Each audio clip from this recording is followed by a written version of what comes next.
and welcome to a favorite podcast of all Georgia, El Pueblo Unido.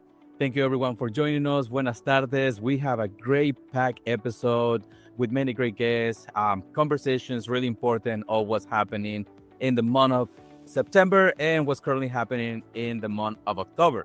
In the meantime, let me introduce to my favorite co-host. We'll start with Anna. How are you, Anita? Good. So excited for this month. So many things happening, within GALEO, many events happening. So I'm really excited. And I'm also excited about our podcast with some of the many guests that we have, including some related to our leadership summit. Speaking of which, I will also introduce Marifer, who did not get the memo of wearing the Volta t-shirt that Alberto and I are wearing. So, hi, Marifer. Yes, soy Marifer Vizcaíno. Thank you so much for excluding me from the group chat or whatever secret chat you have. You look great, Marifer. You look very fashionable. Yes, you do. Well, But we're wearing this t-shirt because early voting starts. So if everyone listening to you should be receive all the information. But I'm sorry, Marifer, I cut you off. No worries. I clearly did not get the memo, either in real life or whatever secret channels you guys are discussed it in.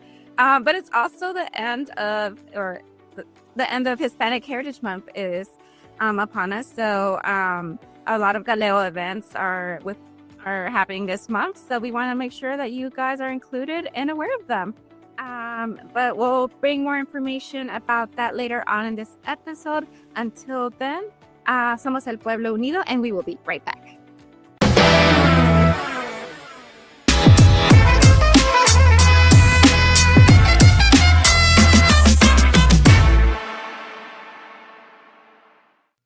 And we are back with our podcast. We're going to talk about some of the things that are happening right now, including early voting starting on October 14th. So check your calendars. Are you guys ready to go out to the polls?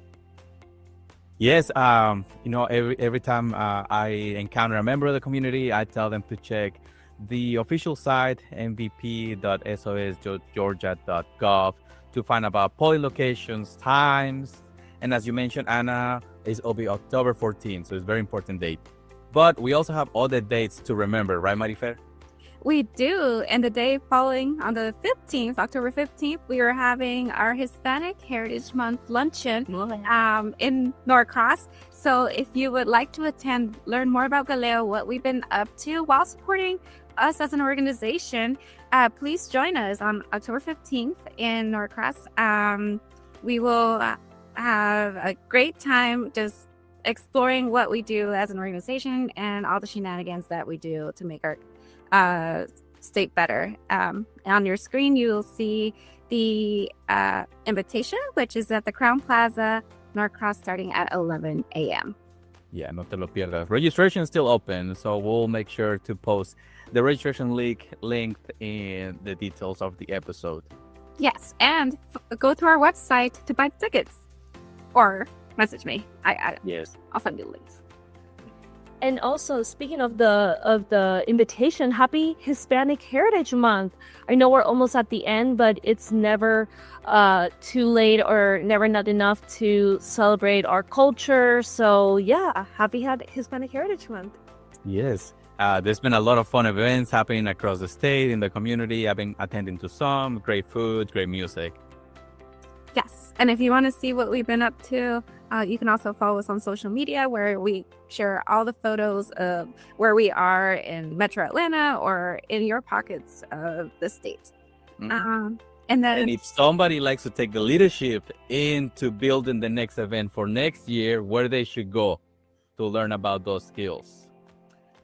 Our GALEO website. If you go to our website, galeo.org, and then click on the leadership tab, you'll find more information about GIL, which is our Institute for Leadership, but also something that our leadership department is hosting a little bit after Hispanic Heritage Month ends, is our Ponte las Pilas Summit.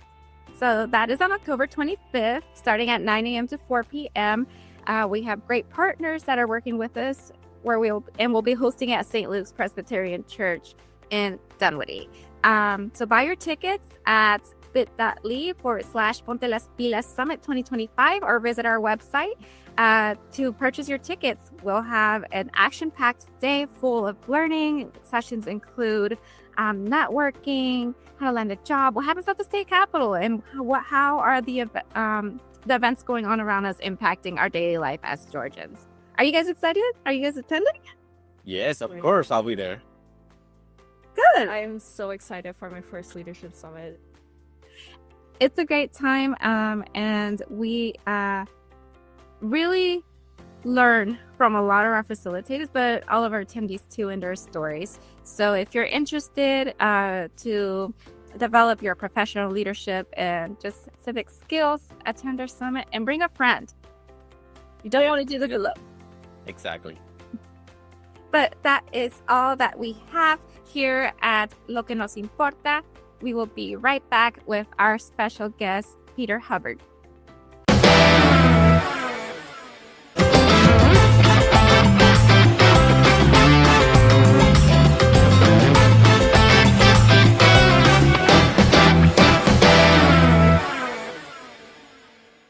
And we're back, everyone, with the favorite podcast, El Pueblo Unido. We are with our special guest for this episode, Peter, who is running for Public Service Commission, and he's going to tell us more about the elections, how's the race been going on, and what can we learn more about the Public Service Commission. So, Peter, thank you for being here.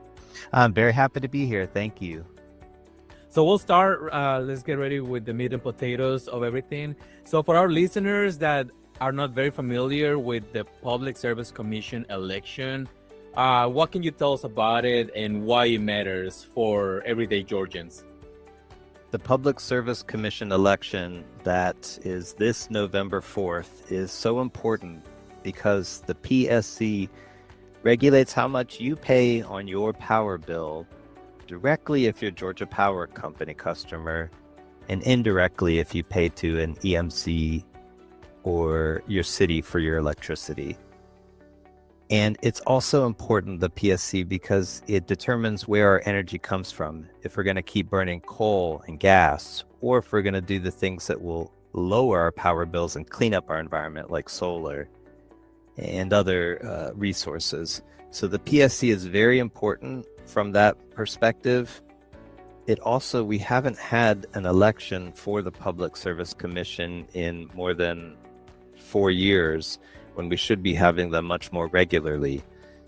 So, for example, the gentleman I'm running against was appointed 4 years ago and hasn't faced an election until now. And then the other seat, the gentleman there is in his 9th year of a 6-year term.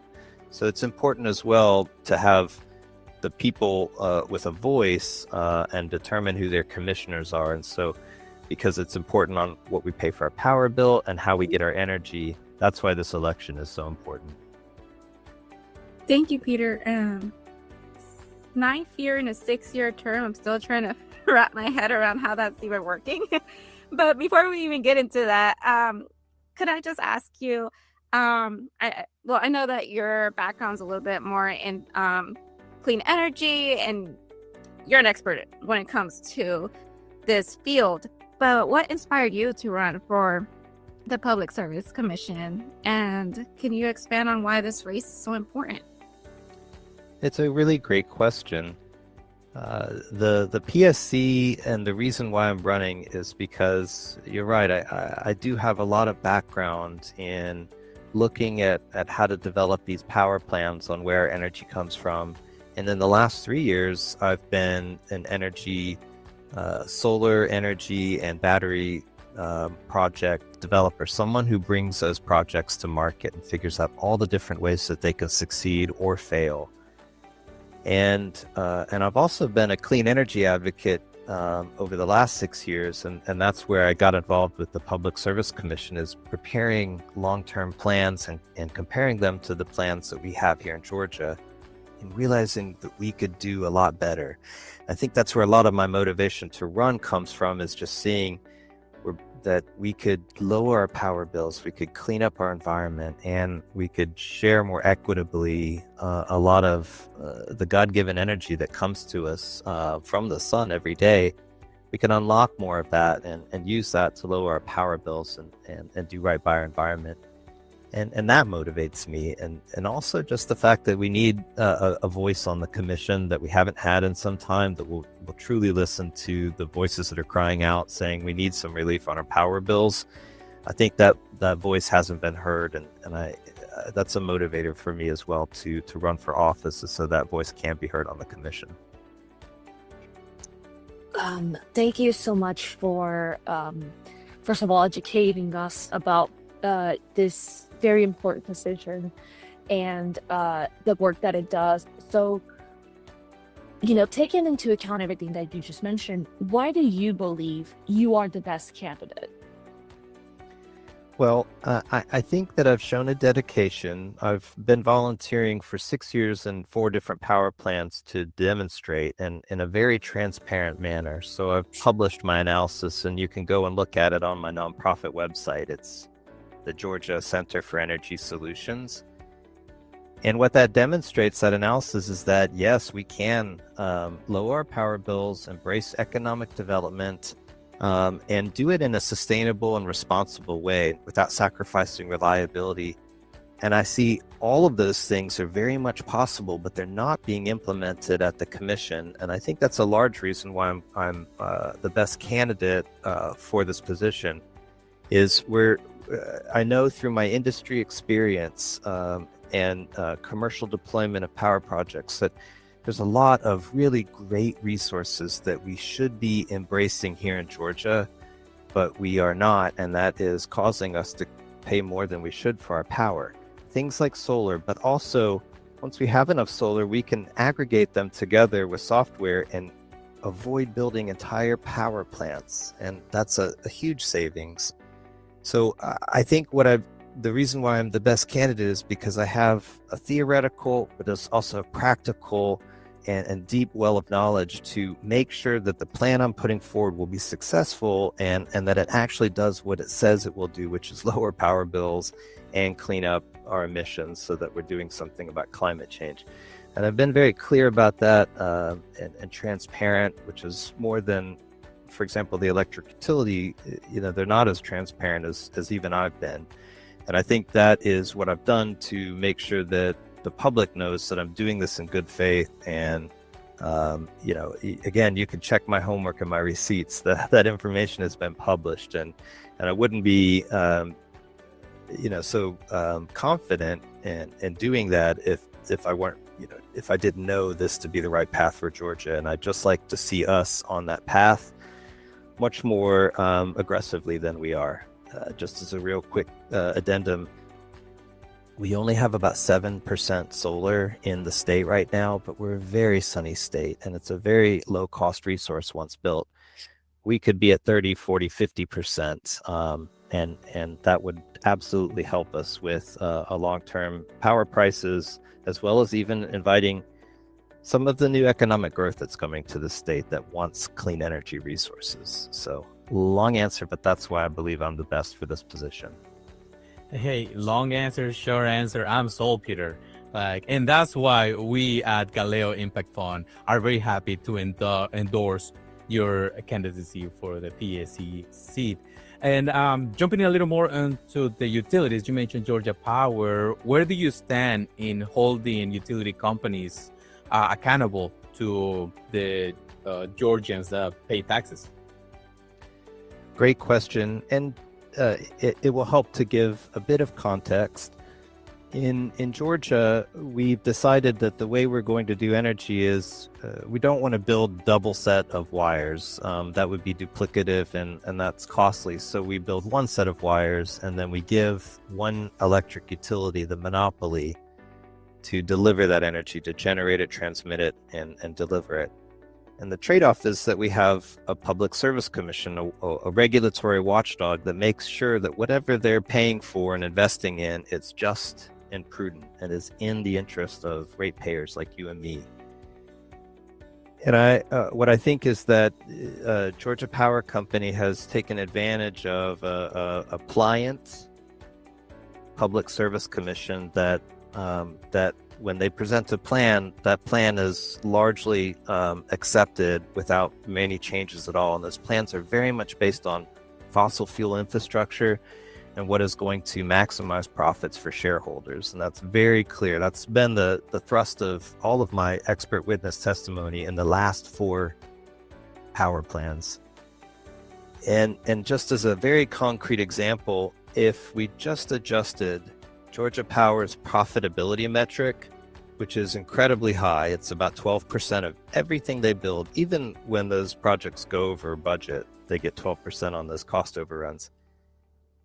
If we just adjusted that down to where other electric utilities were in a competitive marketplace, which is around 9.5%, that would free up $700 million that we could use to lower power bills. So yes, I do think there needs to be a readjustment on that social construct of, yes, they get a monopoly, but the costs have to be just and prudent. And right now we're building a lot of fossil fuel infrastructure, and we're rewarding Georgia Power for making those bad decisions.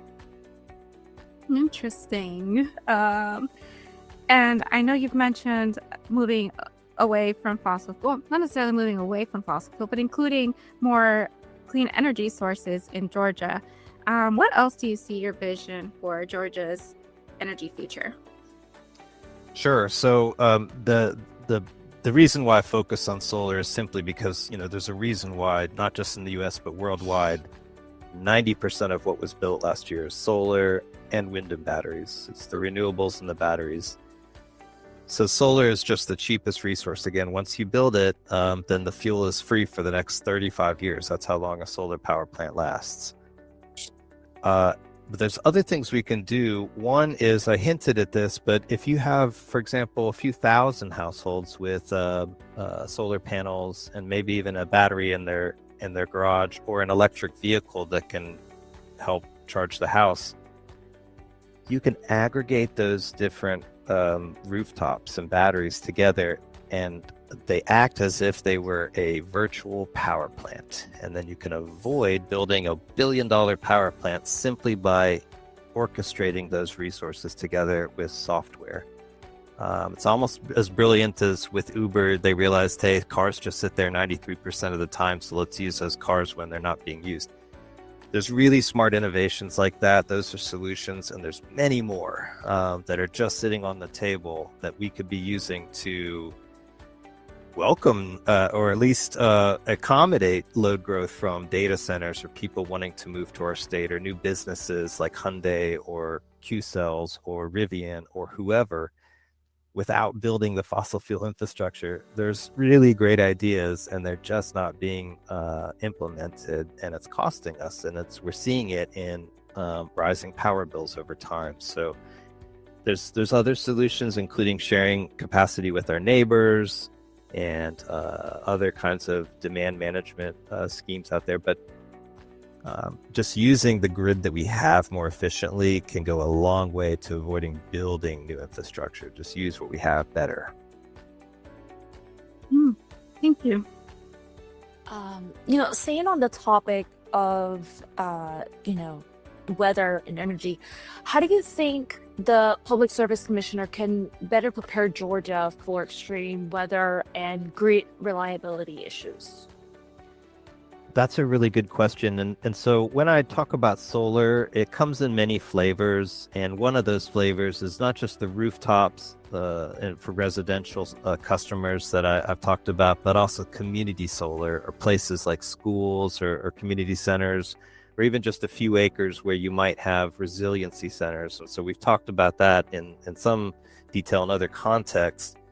But community solar and those kind of mid-sized resources, that's one way to prepare against climate change. I mean, we've frankly, the best thing we can do is to, when you're in a hole, stop digging. And so let's stop emitting carbon and transition as responsibly and quickly as we can to things that don't emit carbon, because the more we emit, the more we're going to see Hurricane Helene 2.0 or whatever the next hurricane is called. And I just want to mention that we haven't seen the costs for Helene come onto our bills yet, but they will be there next year. And already it's more than $1 billion that will be added to your bill. But overall, the best way we can tackle climate change is, again, just responsibly and rapidly transition to resources that don't emit carbon. And I would also say we can also just better use the resources that our neighbors are building as well. We could actually tap into some of the wind energy that's coming from the middle part of our country by just building small batteries here in Georgia and using spare capacity when on the transmission lines when there's extra wind in the middle of the night. There's kind of fancy solutions and then simpler solutions. All of those together can help us fight climate change by simply reducing our carbon emissions. And that's one of the best things we can do. Unfortunately, I mean, a lot of it's baked into the cake, the carbon emissions. But again, when you're in a hole, stop digging. So let's move off of fossil fuels as quickly as we can, responsibly. That's a great message. Here at GALEO Impact Fund, we had a survey, Puente para la Gente, where we listened from our people that they do care about the environment. They do want to reduce the carbon emissions. They want to use more of our natural resources that we have available. So we took that into consideration, when we endorse candidates. And obviously right now is because it's one side of the agenda against another one. What's your take in the partisan agenda between the left and the right? Yeah, and I like this question because I feel like we have something good to sell with this clean energy message, right? It's good for business. The customers that would like to do business in Georgia, they're asking for clean energy. And that's what's in their long-term plans, the Googles and the Amazons, those folks that are asking to use our grid, they want clean energy. It's also good for business in the sense that it's a low-cost resource. So businesses want cheap energy. And so, what I would say is that no matter where your perspective is coming from, I think it's important to meet voters where they are. And we have a lot of conservative voters in the state, or people that think maybe clean energy isn't so great. But even in rural parts of the state, I know that landowners are more than happy to see their incomes diversified with something that, like I mentioned, it's income for 35 years, and it's good, solid income, sometimes 2 or 3 times what farming can provide. And so it's good for business. It just so happens that it's also good for the environment. If that's not their bag, that's fine. If that's not what motivates them, okay. If it's money, great. We can, that's the good thing about clean energy, is it kind of ticks all boxes. It's good in many different respects. Just has to be implemented in a thoughtful manner. Definitely. And I did want to ask, and you spoke on this a little bit ago, regarding the 12% that Georgia Power kicks in as a monopoly. Correct me if I misunderstood that. But do you believe that the current Public Service Commission is too friendly with the utility companies that we have now? And if so, other than reducing that 12% to 9%, how would your leadership or your role change how that relationship is with utility companies? Yeah, I do think there needs to be a bright line between the regulator and the regulated entity. And right now that line is very blurred. There's a lot of entities, the lawyers, the other businesses that have business in front of the commission who donate to the commissioners right now. And I think that's a conflict of interest. I think that should be avoided. And the result also is that they are more accepting of what Georgia Power Company gives to them. Recall that the power plan that comes out every 3 years, the power plan that decides how we generate our energy, that comes from Georgia Power. And they have a strong incentive to do what's going to make them the most money. And so what we saw this year with the 2025 Integrated Resource Plan, is they decided what was best for shareholders is to extend coal-fired power plants till 2040 and to authorize or seek the authorization for a lot it's just an enormous amount of gas-fired capacity, brand new power plants that they are building right now to meet data center load growth. And I think that coziness between Georgia Power and the regulators means that when the power plan is presented by Georgia Power, the regulators say, looks good, they rubber stamp it and ship it out. And again, we've seen those decisions that are not in the interest of you and I. We're seeing those impacts on our bills now. That's why we've just seen 6 rate hikes in 2 years, which for the average family is $600 more per year, $50 more per month. That's a lot of money, and it's because of bad decisions, and there's more bad decisions being made as we speak. And I think that coziness between the regulators and Georgia Power has a large part to do with that. So just to conclude, my leadership would be to obviously avoid that conflict of interest, but also, I think it's important to, and I've already done this, I've published an alternative integrated resource plan. I don't want to accept the power plan that comes from Georgia Power. I'd like to put some of those solutions I've been saying that we're leaving on the table. Let's put those into the analysis and see how much we can lower our bills, and challenge Georgia Power on that, and challenge many others here in the state that we can do better, including the legislature and some of the others that we need to bring along on this clean energy transition. Thank you so much for your time. And, for many voters, this might be the first time they've thought about the Public Service Commissioner. What's your message to them, and why should they care about who's elected? Well, in this particular context, the Public Service Commission is the most important agency you've never heard of. But again, they're important for cost of living, right? We talk about grocery prices going up. Energy is an incredibly important part of cost of living, and that's gone up as a result of the commission that we have. And we haven't had a say in that commission in a number of years, and the result is higher power bills. So I can't emphasize enough how important this commission is. And I think also, if you care about accountability, if you care about lower power bills, if you care about climate change, all of these things are incredibly important with this election on November 4th, with early voting starting October 14. And it's incredibly important for this state in terms of its leadership next November, when we have so many important decisions on the line: governor, lieutenant governor, attorney general, John Ossoff, and myself again, because I'll just remind you that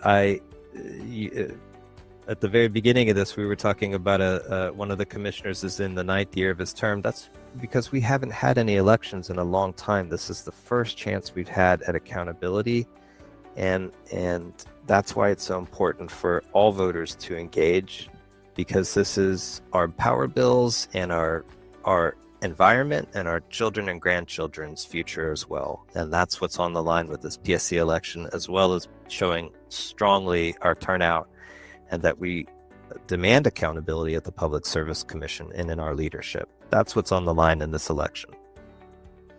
Thank you, Peter.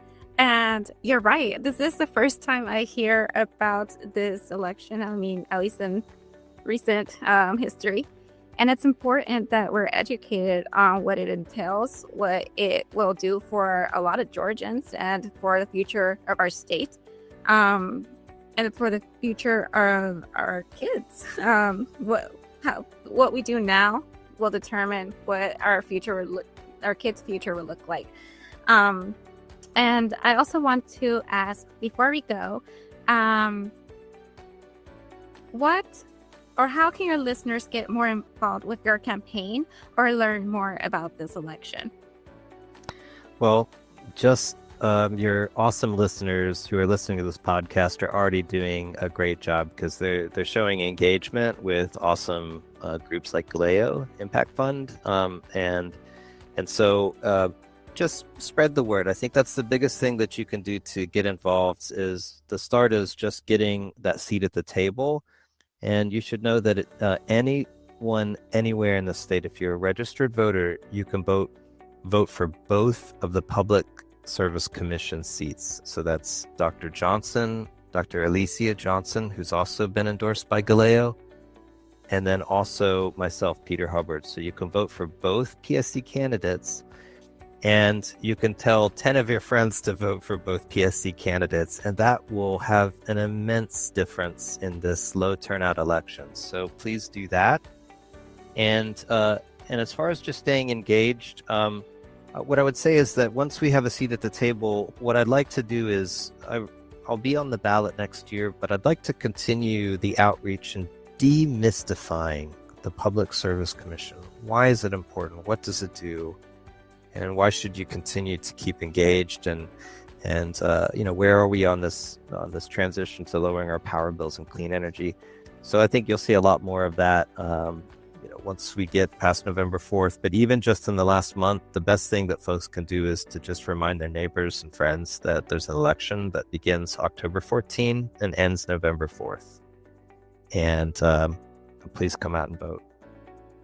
Thank you. And on October 14th, as we've mentioned, it's the start of early voting. So for our listeners and our viewers, you can find your sample ballot on mvp.sos.ga.gov. You just type in your information, first initial, last name, your county, and your date of birth, and you'll be able to find exactly what's going to be on your ballot on election day.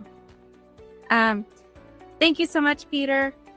We really appreciate you taking the time to speak to us and educating us on everything that is the Public Service Commission. Again, us at the GALEO Impact Fund are extremely proud to endorse you and Dr. Alicia Johnson for this at-large election. Thank you so much. I really appreciate your time and your attention to this incredibly important election. Thank you. Absolutely. And we will be right back with El Pueblo Unido.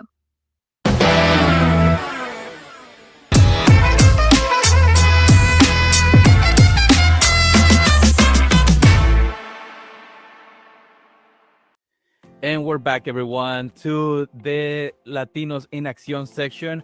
Here is where we highlight Latinos that are doing great in the community. And for my guest, we have my great friend, Alex Alvarez. Thank you so much for being here, Alvarez. Thank you. I appreciate it being invited on. Appreciate it. Yeah. So we'll start, tell us a little bit of how, what describes you as a Latino in Acción in the community, how you started, and then we'll talk a little bit of the project that you have. Yeah, definitely. Well, I've been born and raised in Marietta, so I've been in Georgia my whole life. Mis padres son de San Luis, and I think one of the biggest parts that helped me kind of grow roots in Marietta mostly was they have a restaurant, and from there I'd kind of always see them engage with people in the community. I mean, of course, try to sell them food, but they really built great bonds. And even now to this day, because we still have the restaurant locally, it kind of helped establish, people build a routine out of, going to these same places, seeing some of the same faces. And that kind of helped, inspire me and push me to try to branch out to find my own sense of community in the city. So again, I was mostly just, in Marietta most of my life. So getting a little older, I got a little closer to the city and try to find, some community and just others who kind of, shared some ideas and somewhere I can kind of feel a sense of like belonging. And from there, I was able to see and meet lots of people, great organizations. Something that I felt was sort of missing in it was finding somewhere where, Latinos are kind of like outside, like doing things outside, namely running. And that's kind of where Los Corridos was kind of came out of. We're actually about to celebrate 2 years in October, which is kind of crazy. And from there, again, that's where we had started building out a sense of community based around wellness and movement. Again, I just admired so many different types of organizations and friends who are organizers themselves and kind of create these hubs for writers, artists, cinematographers. And I wanted to build that kind of sense of community through movement. And from there, it then just kind of grew into, okay, now that there's community. How do we kind of add action to it? How can we give back to the community? And thankfully with Los Corridos, we've been able to do some really great initiatives like that. That's amazing. I'm really inspired. And as you mentioned, wellness, being in connection with everyone else that enjoyed doing a sport like running, helps a lot for the mental health.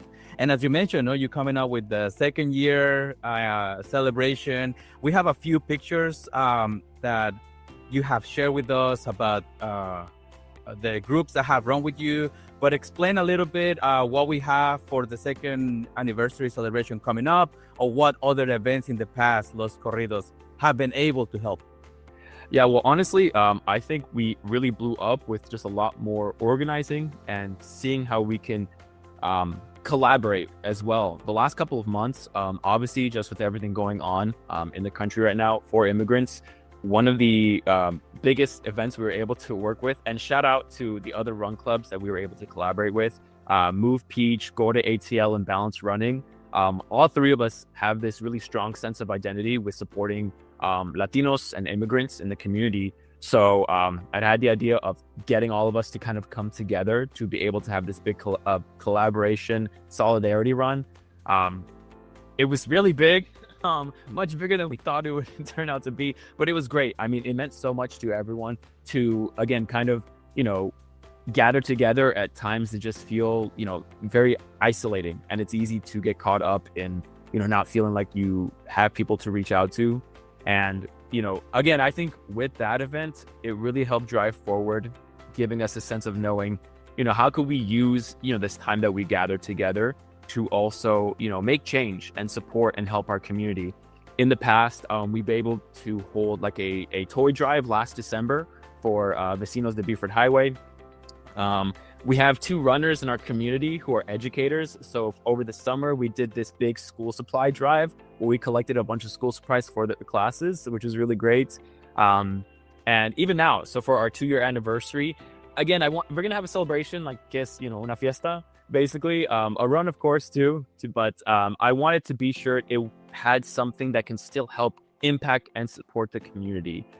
So I have here our new shirts that we got. They're Los Corridos de ATL shirts, and part of what we're doing with those, we're going to have some of the profits go to support Escuelitas on Buford Highway.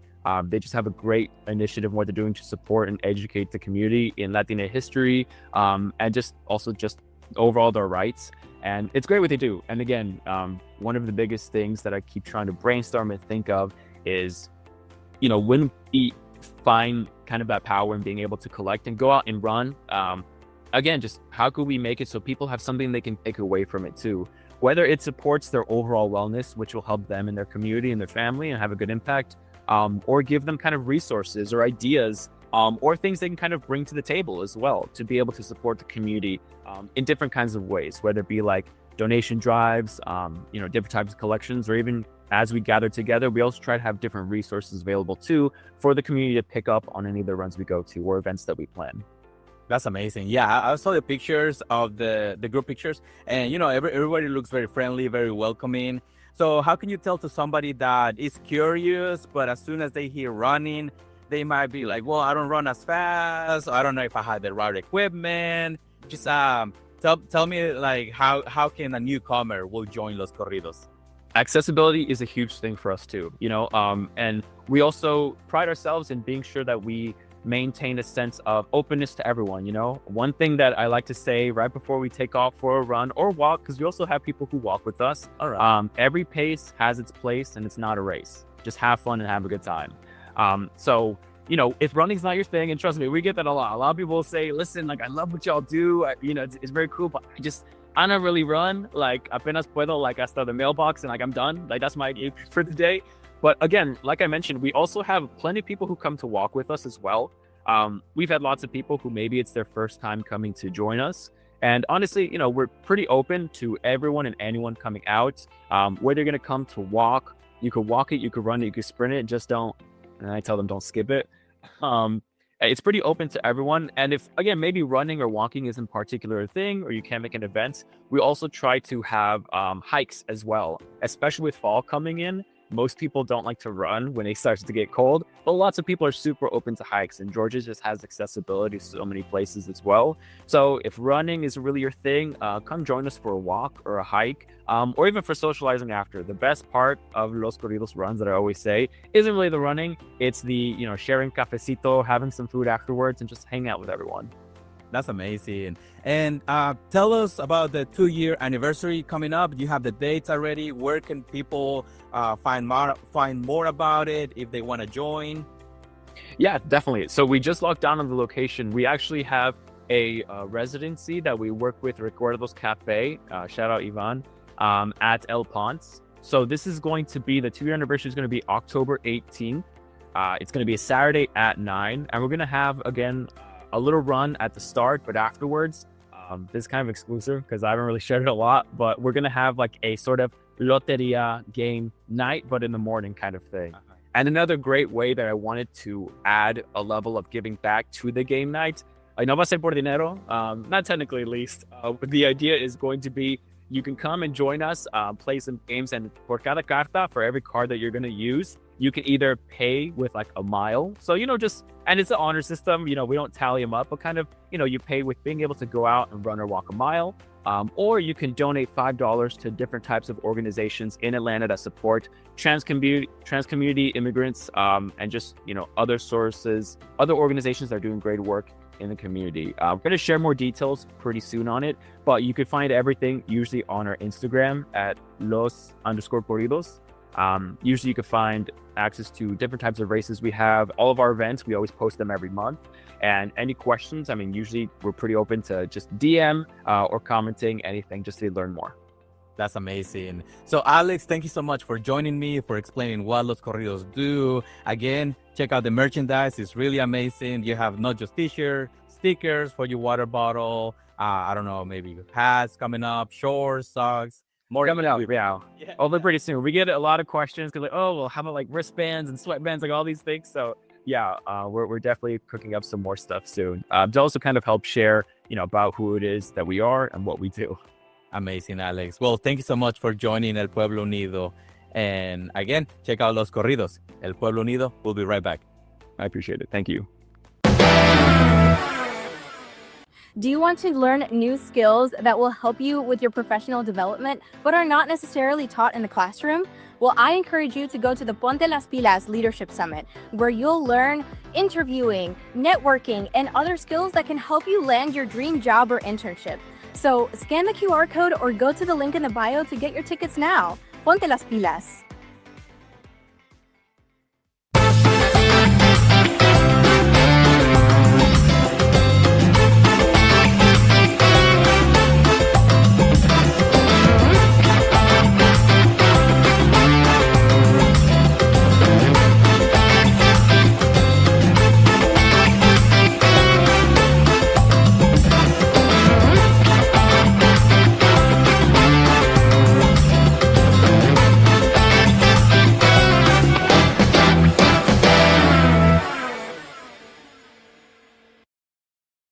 Hello, and welcome back to Ponte las Pilas. Today we have two special guests, two of our amazing partners that are helping us with the Ponte las Pilas Leadership Summit that is happening on October 25th. Anna, I'm excited to talk more about the summit and speak to our special guests. Yes. We are so excited. Our Ponte las Pilas, as our section name is also called, is on October 25th. And we have two of the amazing partners that are helping us in this endeavor. We have Isa Solis and Luis Andino. Would you mind both please introducing yourselves and the organizations that you are representing? Sure, I can go first. My name is Isa Solis. I currently serve as the GALEO Leadership Council Treasurer, but I also am helping this partnership with Lambda Theta Alpha Latin Sorority Incorporated. We are the first and largest Latina sorority in the nation, and we're happy to be a part of this. And good morning. Thank you for having me. My name is Luis Andino. I'm happy to serve for Lambda Theta Phi Latin Fraternity Incorporated. We're the largest Latino fraternity in the United States, also founded in 1975. We're all about unity and empowering our community. Thank you, guys. And super quickly, for maybe those of us who aren't well aware of what a fraternity or a sorority is, do you mind explaining, please, Isa, what that entails? So fraternities and sororities exist as school organizations on college campuses. Some of them have connotations with socializing, fellowship, and we do as well. But we focus a lot on, like I mentioned, empowering our community, community service, social services, meeting the community where they are and being an aid to them. It's kind of at the essence of what Lambda Theta Phi is and how it got started back in the 70s in New Jersey was exactly that, creating a space for Latinos to come, to congregate, to have fellowship in spaces where they probably were a minority. And so when you come into a space and you do feel a little bit of alone, it's nice to come and see a group of young men that are active on campus. And it's exactly the experience that I had some 45 years later when I came to the University of Georgia, when I saw again a group of young men very involved on their campus, very involved in their community, venturing out of their bubble and supporting those around them. I'd absolutely agree. And something cool kind of about our organizations is that they were created in parallel, but completely separate. And so we were both founded in 1975 in Union, New Jersey at Keene University, where there was a growing Latino population. But they found out that the Latino population doesn't really have deep roots in the United States to really help with all the difficulties that you have in entering higher education as first-generation students. And so these organizations help to kind of get that root structure that usually would be provided by family or family connections that can read resumes and help you apply for financial aid and that kind of thing. And so as each generation of Latino is brought up in these organizations, they can help the future generations continue to empower themselves and try out new things and get even more education, master's degrees, doctorate degrees. It's incredibly empowering to me, not only to know that that's a resource that I had in college, but it's a resource that I have now too, because both of our organizations are lifetime memberships, no matter if you're active in the sorority or not. That sounds amazing, and thank you so much for explaining and giving a little background on both of your organizations. Now, going a little bit into the summit, personally, this is my first leadership summit, and I'm very, very excited. I know Marifer has, been through several summits already, so literally. But I wanted to ask you both if this is your first time attending the summit. This is not mine. What about you, Lee? This is my first time attending the summit, and already I'm excited because I've seen so many people coming together. A great organization like GALEO bringing some very impressive and just influential people to one space in the state of Georgia to talk about leadership, what's going on in our state, and just providing workshops that's going to help everyone from someone wanting to enter into politics or a parent trying to get their student ready for that next step to enter college. I'm very excited to be part of this. And again, thank you for the invitation. And you kind of went a little bit into like the fall question, explaining, what are you looking forward to? So Isa, because you have been to the summit before, and I love that we have it's divided here, two that have been before, two that haven't. What did you like most about it? What year did you attend, and or what have you attended, if you remember, and what have you liked most about it? I want to say it was maybe 2023. The last time I went, it was on the Georgia Tech campus. But what I most appreciated about those sessions there is that there was a mix of like Latino leaders within their own communities, within their own specialties of their industries. But there were also outsiders of the Latino community that were just a little bit more rooted in things that us as the Latino community don't know about as much and haven't been able to really research as much. And it wasn't just watching a presentation. There was an open dialogue between the speakers, between the attendees, and it really felt like not only were questions answered, but there was invitation for follow-up, and that these people that were invited to the summit would be resources that we can use in the future if there were anything that we wanted to ask about later that, I forgot to ask about that. So I really appreciated just the initiation of community there. Yes, thank you.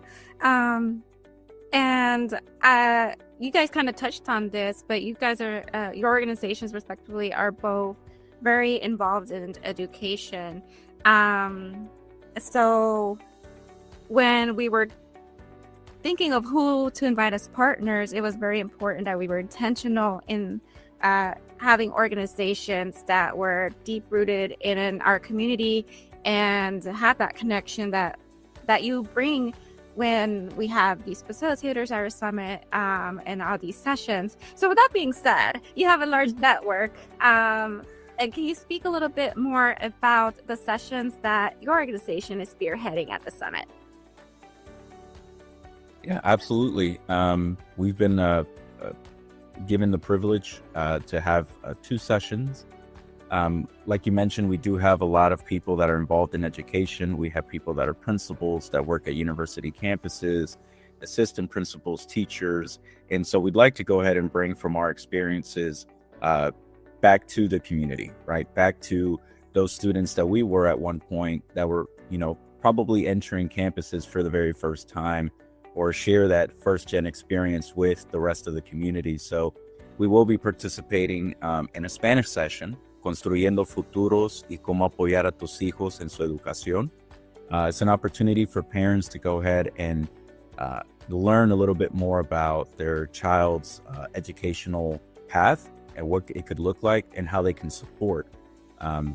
Sometimes when you enter these campuses or you're getting ready to do scholarships and applications, you kind of feel alone, right? So we want to bring parents into the fold. We want to make sure that parents are able to support them. So at the summit, we'll be educating parents, and we're inviting students as well to this all Spanish session where we're going to go ahead and talk about scholarships, FAFSA, opportunities for those that are DACA or undocumented students, wanting to still, take that next step, but feel like maybe they can't because they don't have a certain status. So we want to go ahead and try and bridge that gap as best as we can, bring expertise and share it with parents, in a way that they can understand and the whole family can understand. And following that workshop, we'll have the opportunity to participate in a panel. We're calling it Taking Action During Tough Times. As we've mentioned, we are kind of going through some tumultuous times. Sometimes that can be difficult and a little stressful. And we're going to have 4 of our members that we call brothers participating that have the experience working in community advocacy, activism, some that have actually worked at GALEO. It's something special to see that, we have people that are brothers and take that step to work with us, but then also seem to continue to do that work outside of the fraternity and in organizations like GALEO. So I think it's a special group of young men that are going to be participating, that are going to share from their many years of working in these spaces for those that are maybe having a tough time with everything that they've seen the past couple months. So we're very excited to be part of that panel to share with, in English, our experiences and how to move forward during these tough times. Thank you. What about you, Isa? Yeah, I know that for Lambda Theta Alpha, we're helping facilitate a mental health workshop in English, and more about just opening the conversation of, yes, mental health is a part of your overall health, and it's something that should be paid attention to. And we know that it's a little bit stigmatized in the Latino community, but it's something that is very valuable in getting ahead of, so that future generations can enjoy a complete mental health that maybe past generations have continue to pass on generational traumas. And so I hope that will be something that's productive to the whole holistic wealth and health that people get out of this summit, because it's not just about, jobs and money. It's about, making sure that the entire community is okay. Thank you so much for that. And I want to go a little bit into the sessions. Luis, you touched a little bit into the fact that we have sessions that are all in Spanish, catered to our non-English speakers. So for both of you, I wanted to ask, what would you say to someone who could benefit from these Spanish sessions? Why they should join? Bueno, en español les digo a los padres y también a los estudiantes que sean parte de este camino de sus hijos. Entendemos que la educación abre muchas puertas para nuestra comunidad, que no se sientan solos, que estamos aquí para ayudarles en cualquier manera que podamos. Mi experiencia y la experiencia de muchos de nuestros miembros de la fraternidad es en la educación. Por muchos años hemos tratado de llevar niños de la secundaria a la universidad. Entendemos que el dinero y las becas es lo más difícil para nosotros. ¿Cómo podemos llevar a nuestros hijos a la universidad si apenas podemos pagar aquí la renta? Pero tenemos que entender que hay muchas ayudas. Fuera de FASO hay muchas becas que también tratan de bridge the gap, que tratan de, como les digo, hacer el camino un poco más fácil para ellos, para que puedan tener esa oportunidad. Yo tuve el privilegio, vengo de familia inmigrante también, y soy el primero en mi familia de ir a la universidad, y yo entiendo cómo se siente bien solo, se siente como que es algo imposible, pero tenemos a muchas personas que estuvieron en los mismos caminos, en los mismos pasos, que le estamos diciendo a ellos y a sus padres que en esta vida todo es posible. Así que por favor, únanse este octubre a esta gran reunión que vamos a tener, que estamos aquí para ayudarles. Especialmente que no hay que tener miedo a lo desconocido. Hay muchas organizaciones que están parte de este summit para ayudarles y a encontrar los recursos que son lo que necesitan su familia. Cada familia es diferente. Entonces, espero que se unan al summit y que aprendan cómo ayudar a su familia y cómo ayudar a la comunidad. Gracias. Y para nuestra comunidad inmigrante, ustedes nos pidieron sesiones en español porque vieron que los recursos que nosotros damos y sesiones que damos en nuestra cumbre son importantes y lo que viene en su idioma. Entonces, este es el segundo año que estamos ofreciendo las sesiones en español para ustedes. Espero que tomen esta oportunidad para unirse con nosotros el 25 de octubre. Y la última pregunta para ustedes. Is there anything either of you would like to add in regards to your organization, yourselves, or the summit in general? Isa, you can go. I'll say that Georgia Area 1 is blessed to have 7 chapters around the Georgia area. We have chapters at University of Georgia, Kennesaw State, Georgia State University, University of West Georgia, Georgia Tech. We have so many chapters available for everyone to join, whether an undergrad, and we also have an alumni chapter. And so we're happy to help your daughters, help your nieces, help your mom, your grandma, join an organization that is lifelong and so beneficial to ladies, women, and siblings across the nation. And for us here at Lambda Theta Phi, I'm very proud to be part of an organization that's always looking to help out its community. It's been given the privilege to be in spaces, but it doesn't forget where it comes from. We're very rooted in our community and giving back. So for young men looking to be part of an organization that's bigger than themselves and looking to give back, looking for mentors and a great network, I say go ahead and join. We're basically in most campuses here in Georgia and throughout the nation. you have an opportunity to really expand your network and meet some amazing people from around the country.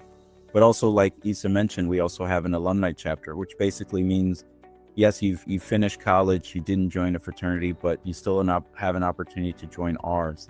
And really, it's the same benefits that you would get as an undergraduate, where you can expand your network, you can give back and be part of something bigger than yourself. So if that's something in your heart, something that you'd like to participate in, please reach out to us and be part of Lambda Theta Phi. Thank you. Thank you both so much for your time, for your partnership. To our listeners, para nuestra audiencia, we hope that this inspired you to want to come to the summit. If there were any remote doubts about why you should buy a ticket, hopefully this cleared them up. We have so many more sessions along with the ones that were mentioned here. We're also going to have headshots. If you need a headshot, it will be included. One headshot will be included with your ticket. And we will also have 101 revisions of resumes. So, along with all of this, como mencionamos, nuestras sesiones en español, que son para nuestra audiencia que es hispanohablante, para que también puedan beneficiarse de la educación que vamos a estar brindando. Así que ya saben, el 25 de octubre de 9 a 4 en Dunwoody, ahí está el enlace para comprar las taquillas, para comprar los boletos. No se queden afuera y esperamos verlos allí. And we'll be right back con el Pueblo Unido. Thank you, everyone.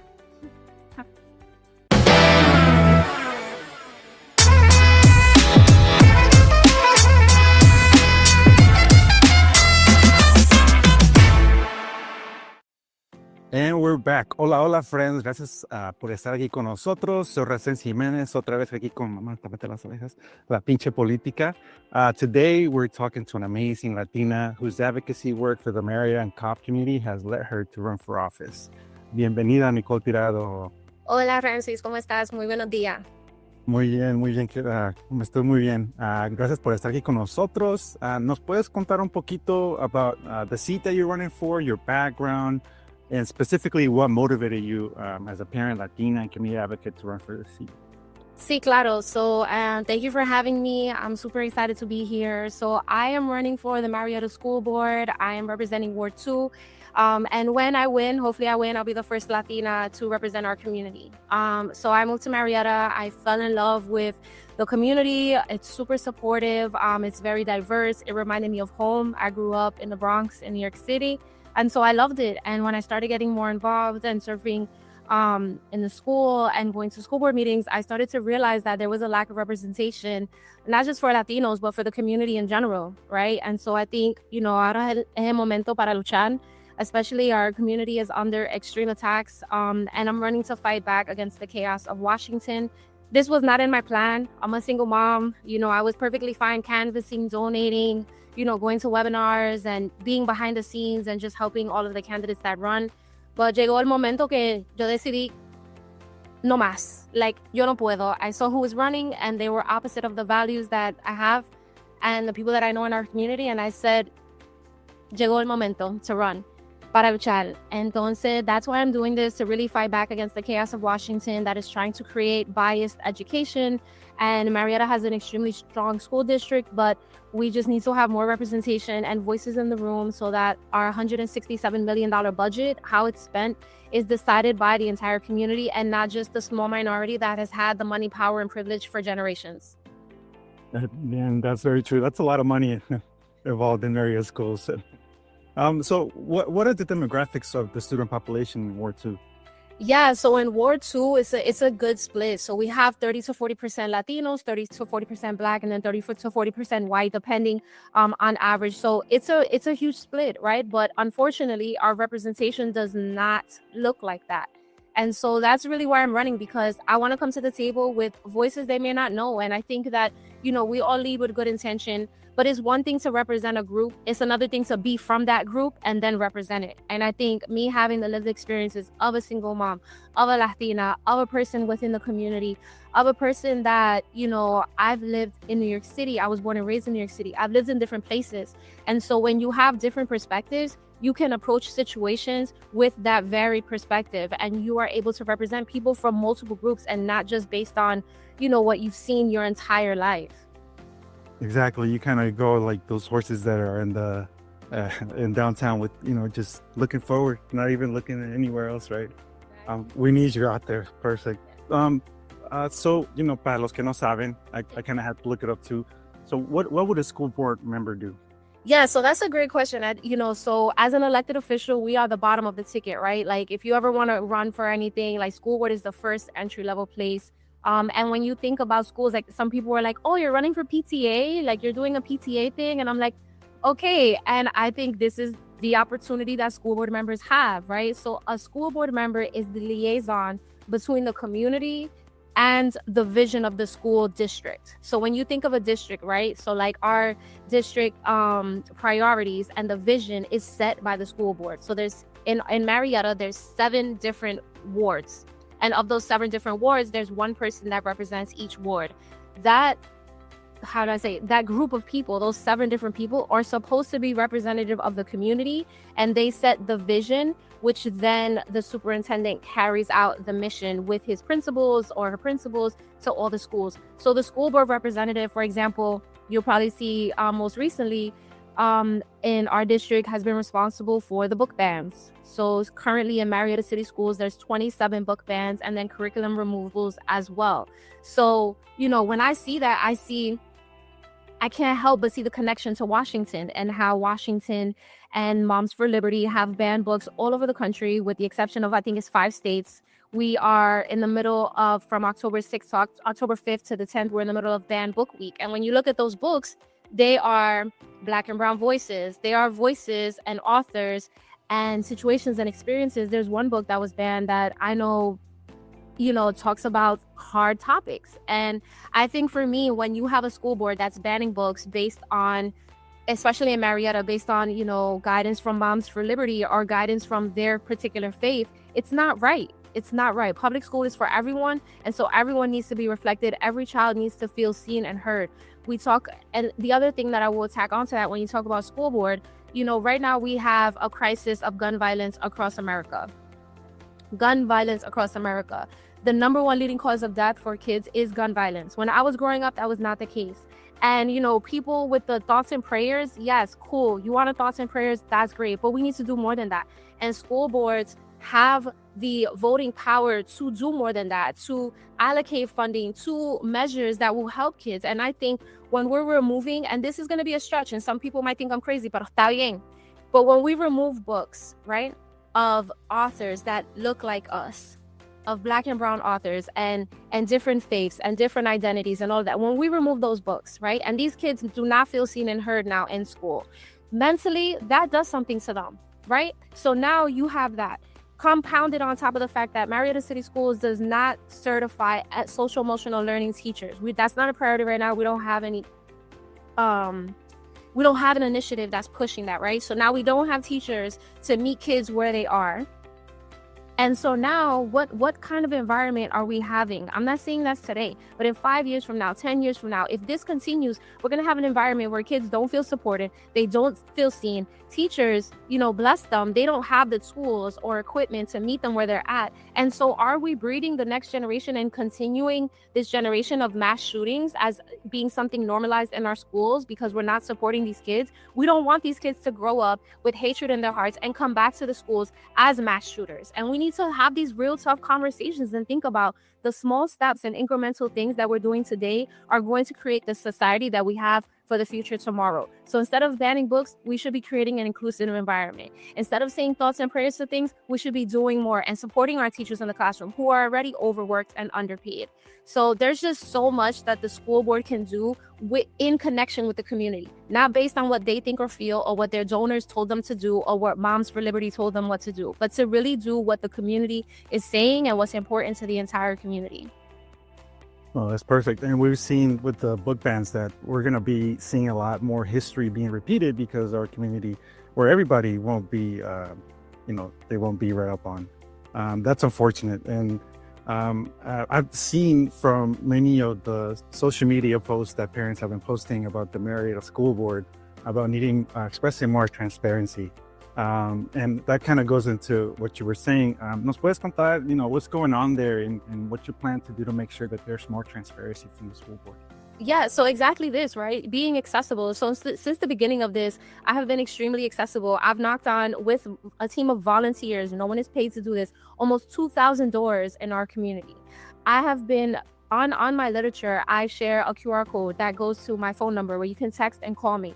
I also want to see our school board meetings televised and streamed. We send out notes afterwards, which the district does a great job of doing, but the public comment isn't even included in that. So you only see one narrative. You don't see me, who I've public commented, bringing up another narrative. Why is that? And so I think the school board has the onus. They have a responsibility to talk to more than just their 5 most recent contacts in their phone, to talk to more than just their donors to their campaign, but to speak to the entire community. My background is in technical program management. I know how to share a link, get anonymous feedback, share that out, use that data to guide my decisions, and not just have my decision already and find and cherry pick data to support my decision, because that's not full transparency and accountability. And a lot of the groups that I've been endorsed by, I've asked them, like, hey, can we create accountability frameworks so I can make sure that not only does Marietta and Ward 2 know that this is what's going on, but around the country as well. I think we need to use these small little races to set precedents around the country so that we have full accountability from our elected officials.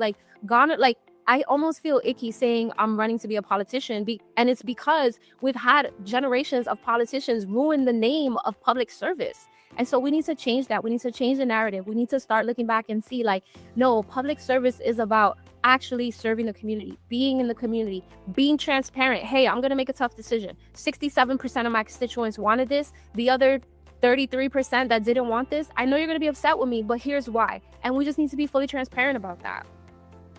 That's very true. And I know that it was very hard to make public comments and things like that. So hopefully we get you in there and we can change that kind of stuff. I saw from your website that you want multilingual family engagement in practice. What does that look like? Yeah, so we have, Marietta has a huge diverse population, English speaking, Spanish speaking, Portuguese speaking, and multiple other languages, right? And so for me, that looks like we already allocate funds for, which I think the district does a great job and the board has done a great job of approving funds for ASL interpretation services. We have students that are learning Spanish in schools. And so we need to make sure that funding, maybe we didn't use all the ASL funding, right? So let's maintain the funding that we did use and allocate what we didn't use and what's surplus into multilingual family engagement. So when we have these school board meetings and they're streamed, when you go in person, there's a person that will translate for you. So if a person goes in and they say, I only speak Spanish, they'll give them a headphone and then someone in the room live will translate for them. Can we do that in Portuguese? Can we do that in multiple languages when the meeting is streamed? And also, we spend, I think it was $100,000 back in June when we approved the fiscal budget for this year on copier services. Can we have, and I know we're all digital and I'm very much aware of environmental initiatives and sustainability. But when you walk into a school board meeting and you plan to stay for the meeting, having an agenda or having that sent home, something to where let's run pilot programs and see what's working, right? We want to be fiscally responsible. I know that, that's always a topic. We want to be responsible with our dollars, but can we try something? I'm tired of this rhetoric of parents don't want to be involved. We do want to be involved, but we need a why. And we need to, I'm trying to make it through the day. We need a why and we need to be intentionally engaged. We need, when I owe the after school program every single month, right? My daughter's in after school. I get a text message. Hey, your invoice is due. Can I get you owe me energy money. You owe me money energy, right? For communication. When somebody owes you money, you are up in their text message. You are up in their email. You are up in their stuff. You owe me money energy for that type of communication and responsibly, right? We're not wasting money. But I just think there's so much that we can try and do. And you know what, Ramses, if none of it works, I'm cool with that. But show me the data that at least an attempt was made. At least we tried. At least you try to do it and you have data and the proof is there, right?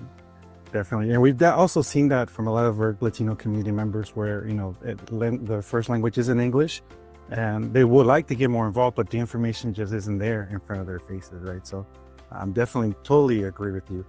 And Nicole, we have to start wrapping up, but thank you for being with us. But So what can the listeners of our Ward 2 that want to cast the vote for you, right? What can they do to help you out? What's the best ways to get involved, to get into your campaign, or even, attend one of your conversations? Yeah, definitely. So number one, I'm so thankful to you for having me on. I'm so thankful to GALEO Impact Fund, who has endorsed me and given me so many opportunities to connect with the Latino community. Like I said, I moved to Marietta and I didn't know really anyone. So I'm like starting from scratch, like all the way from scratch. So GALEO has opened so many doors for me in terms of meeting the players in the community. So that's the first thing. I'm just so grateful to be here. So the second thing I would say is follow me on social media. I'm on the social medias, Nicole for School Board. You can go to my website, Nicole Tirado, forward2.com. It's the word for FORWARD, the number 2.com. I have all of the events that I have coming up, all of the days that I'm door knocking, and everything is there. And I think the biggest thing is, if you don't have time for any of that, I know a lot of that, like to some of my friends that I love with my heart and soul, they've never knocked the door with me, but they will share my post online. They will talk about me in the pickup line. They will talk about me when they go out with their friends. Like, I think that we all just have to do our part. Even if, I have some people that are very faithful and spiritual and they're praying for me. And some people that, they will hold and do a manifestation for me. Whatever it is that you can do in your capacity to help have an Afro-Latina Asian from New York that is here trying to serve the community and stand up for us, just be a voice for all families on the Marietta School Board, I would ask you to do that. Whatever is in your capacity, if you can donate money, I can still use, we're still raising money. But if you can just keep me in your thoughts, talk about me. And this is just bigger than me. This is for our community. Right now, we are in a moment where tenemos que luchar in every way possible. And I'm just fortunate that I'm able to do it in this capacity today. And I'm thankful to all of the organizations like this that are giving us a platform to get the word out there that we are here.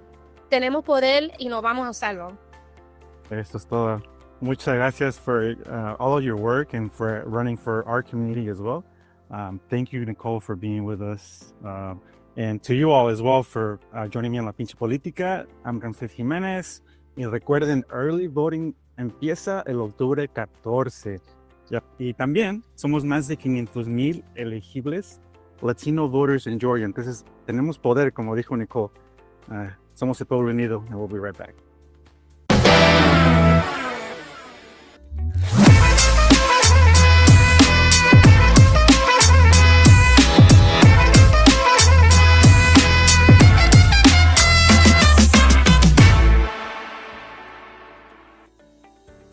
All right, guys, welcome back to Pueblo Unido. We are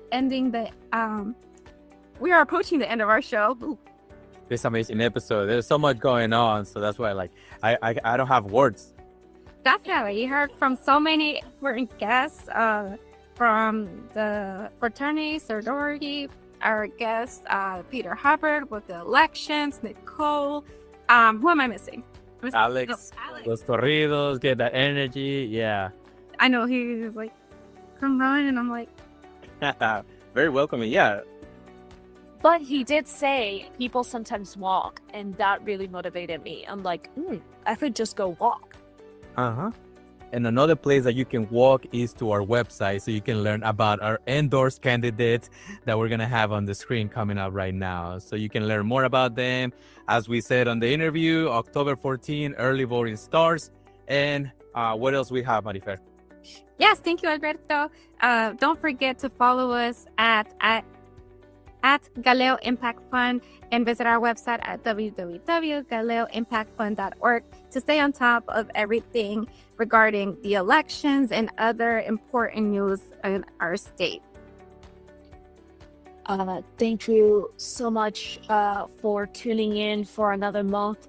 And don't forget to tune in next month for another episode of El Pueblo Unido. And just remember, El Pueblo Unido Jamás será vencido. Bye, guys. Bye.